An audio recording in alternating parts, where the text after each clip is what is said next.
ആലപ്പുഴ വനിതാ ശിശു ആശുപത്രിയിൽ പ്രസവത്തിനിടെ നവജാത ശിശുവിന്റെ ഞരമ്പുകൾ തകർന്ന 1.5 വയസ്സുകാരന് കൈയുടെ ചലനശേഷി നഷ്ടപ്പെട്ട സംഭവത്തിൽ ഞെട്ടിപ്പിക്കുന്ന വെളിപ്പെടുത്തൽ. ഡോക്ടർ പുഷ്പ പ്രസവമെടുത്ത കൂടുതൽ കുട്ടികൾക്ക് ഇത്തരത്തിൽ ഞരമ്പുകൾ തകർന്ന് പരിക്ക് സംഭവിച്ചതായി ആശുപത്രി സൂപ്രണ്ട് ദീപ്തി തുറന്ന് സമ്മതിക്കുന്ന ശബ്ദ സംഭാഷണം ന്യൂസ് 18 പുറത്തുവിടുകയാണ്. ആശുപത്രിയെ സംബന്ധിച്ചും ചില കുറ്റസമ്മതങ്ങളുണ്ട് ഈ സംഭാഷണത്തിൽ. എല്ലാം രേഖകളായി വനിതാ ശിശു ആശുപത്രിയിൽ ഉണ്ടായിരുന്നിട്ടും ആരോഗ്യവകുപ്പ് ഗർഭിണികളുടെയും കുഞ്ഞുങ്ങളുടെയും ജീവൻ വെച്ച് പന്താടുകയായിരുന്നു എന്നതാണ് യാഥാർത്ഥ്യം. ന്യൂസ് 18 അന്വേഷണം.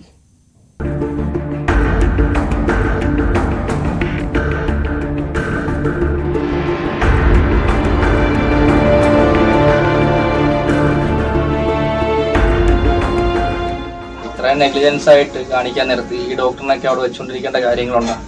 അവർ പറഞ്ഞ് ഇത്ര ചെലവായതല്ല, ഇത്ര കോമ്പൻസേഷൻ കറക്റ്റ് ചെയ്ത് തരാം എന്നൊക്കെയാണ് എൻ്റെ അടുത്ത് പറഞ്ഞത്. അതുപോലെ തന്നെ ഡോക്ടറിനെ കൊണ്ട് മാപ്പ് പറയിപ്പിക്കാം. ആലപ്പുഴയിലെ വനിതാ ശിശു ആശുപത്രി സൂപ്രണ്ട് ഡോക്ടർ ദീപ്തിയും പ്രസവത്തിനിടയിൽ ബ്രേച്ചൽ പ്ലെക്സ് ഇഞ്ചുറി സംഭവിച്ച പിന്നീട് കൈയുടെ ചലനശേഷി തന്നെ നഷ്ടപ്പെട്ട 1.5 വയസ്സുകാരൻ വിഹാന്റെ അച്ഛൻ വിഷ്ണുവുമായുള്ള സംഭാഷണമാണ് നിങ്ങൾ കേൾക്കുവാൻ പോകുന്നത്. ഈ സംഭാഷണത്തിൽ തങ്ങളുടെ കുട്ടിക്ക് മാത്രമല്ല ഇങ്ങനെ സംഭവിച്ചതെന്ന് വിഷ്ണു പറയുമ്പോൾ, വിഹാൻ ജനിച്ച അതേ സമയത്ത് ഡോക്ടർ പുഷ്പ പ്രസവമെടുത്ത 2 കുട്ടികൾക്ക് കൂടി സമാനമായ രീതിയിൽ തോളലിനും ഞരമ്പുകൾക്കും പരിക്കു പറ്റിയിരുന്നതായി ആശുപത്രി സൂപ്രണ്ട് ലാഘവത്തോടെ തുറന്നു സമ്മതിക്കുന്നു. മാഡം നമ്മുടെ ഇപ്പം മാഡത്തിനോട് വിശ്വാസം ഉള്ളതുകൊണ്ട് മാഡം പറയുന്നു 3 മാസം ഇല്ല 6 മാസം കൊണ്ട് ശരിയാവും, കൊച്ചിൻ്റെ കൈ റെഡിയാവും എന്ന് പറയാൻ നേരത്ത് നമ്മളൊരു ഡോക്ടറെ കൊടുക്കുന്ന നമ്മളൊരു ഇതുണ്ട്. ഡോക്ടറായാലും 100% ആളുകളും അങ്ങനെയാണ്. ഇവിടെ ഇതിന് മുമ്പും ആ വർഷം 3 പിള്ളേർക്ക് ഉണ്ടായിട്ടുണ്ട്. ഇദ്ദേഹം പരാതി അന്ന് എന്നോടൊന്ന് പറഞ്ഞിട്ട് പോയില്ലേ. അതിനുശേഷം ആ 2 പേരെയും ഞാനിവിടെ ഒന്ന് വരുത്തി കണ്ടു. അവർ 2 പേരും മെഡിക്കലായിട്ട് ഇരിക്കുകയാണ്, യാതൊരു പ്രശ്നവുമില്ല. കാരണം ഇഞ്ചുറിയുടെ ആ ഒരു എമൗണ്ട് ഇത് ഇദ്ദേഹത്തിൻ്റെ ആ മാസം തന്നെ ഒരു കുട്ടി, പിന്നെ അല്ലാതെ ഒരു കുട്ടി, 3 പേർക്കായിരുന്നു ആ ഒരു എൻ്റെ വർഷത്തിൽ. നമുക്ക് മൊത്തം 2200ഓളം ഡെലിവറി ഉണ്ടായിരുന്നു. അതിൽ 3 പേർക്കാണ് കൈക്ക് പ്രോബ്ലം ഉണ്ടായത്. അല്ല, അതിന് മുന്നേ ഇവർക്കെതിരെ റിപ്പോർട്ടുണ്ട്. അതിന് മുന്നേ ഇവർക്കെതിരെ 3-4 നെഗ്ലിജൻസ് ഓൾറെഡി ഉണ്ട്. പിന്നെ എന്തുകൊണ്ടാണ് ഇവിടെ ഇങ്ങനെ ഞാൻ പേടിച്ചു പോയി. ഞാൻ കൊച്ചുങ്ങളൊക്കെ ഇതുപോലെയാണോ അദ്ദേഹം ഇങ്ങനെയാണെന്ന് പറഞ്ഞപ്പോഴേ നമ്മൾ എനിക്ക് മെഡിക്കൽ സയൻസിന്റെ ഭാഗമായതുകൊണ്ട് തന്നെ ഇത് ശരിയാവുന്നുള്ളത് കുറച്ച് സമയം കൊണ്ട് റിവേഴ്സിബിൾ എന്നാണ് പറയുന്നത്. അപ്പോൾ അതുകൊണ്ട് അങ്ങനെയല്ലേ എന്ന് പറഞ്ഞ് ഞാൻ ആ കൊച്ചുങ്ങളോട് പറഞ്ഞു. ഞാൻ പറഞ്ഞു ഇങ്ങോട്ട് വരുമോ എന്ന് പറഞ്ഞുകൊണ്ട് ഫംഗ്ഷൻ നടത്തി ഞാൻ 2 പേരും വിളിച്ചായിരുന്നു. അപ്പോൾ അവർ 2 പേരും വിളിച്ചു. പരിക്കേറ്റ 3 കുട്ടികളെയും നേരിൽ കണ്ടുവെന്നും കുഴപ്പമില്ലെന്നും അവർ പറയുമ്പോൾ, ഒരു കൈ പാതി തളർന്നു പോയ കുഞ്ഞു വിഹാനെ മറുകൈകൊണ്ട് കാര്യങ്ങൾ ചെയ്യാൻ പരിശീലിപ്പിക്കണമെന്ന് ഒട്ടും കുറ്റബോധമില്ലാതെ പറയുന്നു. നമുക്കിപ്പോൾ എന്തെങ്കിലും ഇപ്പം ഒരാളുടെ കുഴപ്പം കൊണ്ടാണെങ്കിലും അല്ലാതെ ആണെങ്കിലും സംഭവിച്ചു കഴിഞ്ഞാൽ ഇത് സംഭവിച്ചതിനോട് നമ്മൾ എങ്ങനെ മാക്സിമം പൊരുത്തപ്പെടുന്നു എന്നുള്ളതാണ് അവരുടെ ജീവിതം ഇരിക്കുന്നത്. അതല്ലാതെ അതിനെ പഴിച്ചും അതിനെ പുറത്തും നമ്മൾ കളയാനുള്ളതല്ല. അവർക്കെതിരെ നമ്മളെല്ലാം ലീഗൽ നടപടി എടുക്കണം. അതുകൊണ്ടത്തിൽ വെച്ച് നമ്മുടെ ജീവിതം നമ്മുടേതാണ്. അതിൻ്റെ സന്തോഷങ്ങൾ നമുക്ക് മാത്രം അവകാശപ്പെട്ടതാണ്. അത് കൊച്ചിൻ്റെ ഒരു കാര്യമോ അല്ലെങ്കിൽ കൊച്ചിൻ്റെ എന്തെങ്കിലും വന്നെന്ന് പറഞ്ഞിട്ടില്ല. ആ ചിന്തകളൊക്കെ അങ്ങോട്ട് മാറ്റുക. അവനെ വളരെയധികം മിടുക്കനാക്കുക. അവനെ വളരെ ലോകത്തെ ഏറ്റവും മിടുക്കനായ ഭാവയുടെ വളരണം. അതിനുള്ള എല്ലാ സപ്പോർട്ടും കൊടുക്കുക. അത് നല്ല ബുദ്ധിയൊക്കെ ഇല്ലേ. 30-ാം തീയതി റിപ്പോർട്ട് തയ്യാറാക്കാന്നാണ് എനിക്ക് തരാമെന്നാണ് പറഞ്ഞത്. ഡോക്ടറിന്റെ 30-ാം തീയതി ആകും. അവർക്കുള്ള എല്ലാ ഫയലെല്ലാം അറ്റാച്ച് ചെയ്തിട്ടുണ്ട്. 30-ാം തീയതി ഡോക്ടർ ഒരു ഇത് പറയും. അത് നിങ്ങളെ വിളിച്ച് അറിയിക്കാന്ന് പറഞ്ഞു. അത് അറിയിക്കാത്ത മുഖാന്തരം ഞാൻ നേരെ അകത്തോട്ട് കയറുമായിരുന്നു. അവരുടെ വായിന്ന് തന്നെ നമുക്കിത് കേൾക്കുന്നത്.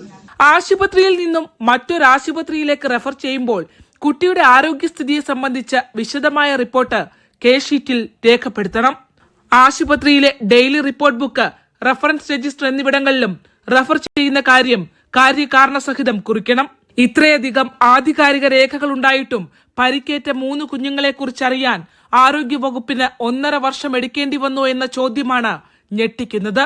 വിഷ്ണുവിന്റെ പരാതിയിന്മേൽ സൗത്ത് പോലീസ് ഡോക്ടർ പുഷ്പയ്ക്കെതിരെ പുതിയ കേസെടുത്തെങ്കിലും കുടുംബത്തിന് നീതി കിട്ടുമെന്ന കാര്യത്തിൽ ഒരു ഉറപ്പുമില്ല. ഈ കേസിലും ചികിത്സാ പിഴവിനെ സംബന്ധിച്ച് നിർണായക തീരുമാനമെടുക്കേണ്ടത് ഡോക്ടർമാർ ഭൂരിഭാഗമുള്ള മെഡിക്കൽ ബോർഡാണ്. പക്ഷേ എല്ലാം അറിഞ്ഞിട്ടും ആരോഗ്യവകുപ്പിന്റെ മൗനമാണ് ഏറ്റവും മനസാക്ഷിരഹിതം. ഇവിടെ പിഴവ് തുറന്നു സമ്മതിച്ചിരിക്കുന്നത് വനിതാ ശിശു ആശുപത്രിയിലെ ഉത്തരവാദിത്തപ്പെട്ടവർ തന്നെയാണ്.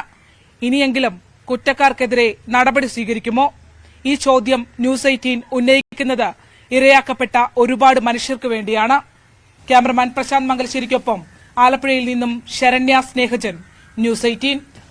ഈ ഞെട്ടിക്കുന്ന വാർത്ത പ്രേക്ഷകരിലേക്ക് എത്തിച്ച ഞങ്ങളുടെ പ്രതിനിധി ശരണ്യ സ്നേഹജൻ ചേരുന്നു കൂടുതൽ വിവരങ്ങളുമായി. ശരണ്യ, ആരോഗ്യരംഗത്ത് നമ്പർ 1 എന്ന് അവകാശപ്പെടുന്ന, നമ്മൾ അഹങ്കരിക്കുന്ന നമ്മുടെ നാട്ടിൽ തന്നെയാണ് ഈ ഞെട്ടിപ്പിക്കുന്ന വെളിപ്പെടുത്തൽ നമ്മളിപ്പോൾ പ്രേക്ഷകരിലേക്ക് എത്തിക്കുന്നത്. ആരോഗ്യരംഗത്തെ ഗുരുതര അനാസ്ഥ എന്ന് തന്നെ പറയേണ്ട സംഭവം.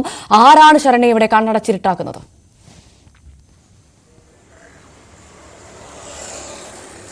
ഭവ്യ, കഴിഞ്ഞ ഒക്ടോബർ 30 ഈ കുട്ടിയുടെ, അതായത് 1.5 വയസ്സുകാരനായ കൈ തളർന്നു പോയ വിഹാന്റെ അച്ഛൻ ആലപ്പുഴ വനിതാ ശിശു ആശുപത്രിയിലെ സൂപ്രണ്ടായ ഡോക്ടർ ദീപ്തിയുമായി നടത്തിയ സംഭാഷണമാണ് നമ്മൾ ഇപ്പോൾ പുറത്തുവിടുന്നത്. നമുക്കറിയാം, വനിതാ ശിശു ആശുപത്രിയുമായി ബന്ധപ്പെട്ട് ഒരു അംഗവൈകല്യം, പൂർണ്ണമായ അംഗവൈകല്യമുള്ള ഒരു കുഞ്ഞു ജനിച്ച സംഭവം, ഒപ്പം തന്നെ 1.5 വയസ്സുകാരനായ കുട്ടിയുടെ, അതായത് പ്രസവ സമയത്ത് ഉണ്ടായ അപാകത മൂലം 1.5 വയസ്സുകാരനായ കുട്ടിയുടെ കൈ തളർന്നുപോയ സംഭവം അടക്കം നിരവധി ആരോപണങ്ങൾ നടക്കുന്നു.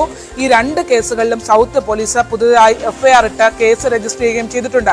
ഇങ്ങനെ ഒരു നടപടി ഘട്ടങ്ങളിലേക്ക് പോകുമ്പോഴും ആരോഗ്യ വകുപ്പ് ഡോക്ടർമാർക്കെതിരെ ഡോക്ടർമാർക്ക് അനുകൂലമായി അവരെ സംരക്ഷിക്കുന്ന ഒരു നിലപാടാണ് സ്വീകരിക്കുന്നത്. അതുകൊണ്ട് തന്നെയാണ് നമുക്കറിയാം, ഇന്നലെ അംഗവൈകല്യത്തോടു കൂടി ജനിച്ച കുട്ടിയുടെ അച്ഛൻ താൻ മെഡിക്കൽ കോളേജ് ആശുപത്രിക്ക് മുന്നിൽ സമരത്തിന് പോവുകയാണ് എന്ന് പ്രഖ്യാപിക്കുകയും ചെയ്തിട്ടുള്ളത്. എന്തായാലും തെളിവില്ല, അല്ലെങ്കിൽ നെഗ്ലിജൻസ് സംഭവിച്ചിട്ടില്ല എന്ന് പറയുന്ന ആളുകൾക്ക് മുന്നിൽ വ്യക്തമായ തെളിവാണ് ഈ സംഭാഷണം എന്നത് തന്നെയാണ്. കാരണം ഈ കുട്ടിയുടെ, അതായത് 1.5 വയസ്സുകാരൻ വിഹാന്റെ, ആലപ്പുഴ റെയിൽവേ സ്റ്റേഷൻ സ്വദേശിയാണവൻ. ആ കുഞ്ഞിന്റെ കൈ തളർന്നു പോകുന്നത് ആലപ്പുഴ WNC ആശുപത്രിയിൽ 1.5 വർഷം മുമ്പ് നടന്ന പ്രസവത്തെ തുടർന്നായിരുന്നു. അതായത് അശ്വതി വിഷ്ണു ദമ്പതികളുടെ ഈ കുഞ്ഞ് ജനിക്കുന്നത് 1.5 വർഷം മുമ്പ് WNC ആശുപത്രിയിലാണ്. അന്ന് പ്രസവം എടുത്തത് ഡോക്ടർ പുഷ്പയായിരുന്നു.